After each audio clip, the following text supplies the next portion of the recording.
ஆண்டவர் இயேசுவின் நாமத்தில் உங்கள் அனைவரையும் நான் வாழ்த்துகிறேன். இன்றைய தேவ வார்த்தை மீகாவின் புஸ்தகம் 7வது அதிகாரம் 15வது வசனம். தேவன் சொல்லுகிறார், உன்னை அதிசயங்களை காண பண்ணுவேன். ஆண்டவர் நம்முடைய வாழ்க்கையில அதிசயத்தை செய்ய வேண்டும் என்று அவர் விருப்பப்படுகிறார்.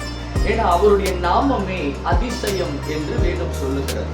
உங்க வாழ்க்கையில் அநேக பிரச்சனை இருக்குதா? அநேக பாடுகள் மத்தியில போகிறீங்களா? அநேக வேதனைகள் மத்தியில போகிறீங்களா? அநேக அவமானங்கள் மத்தியில போகிறீங்களா? அநேகர் உங்களை அவமானத்திற்குள்ள உங்களை கொண்டு போகிறார்களா?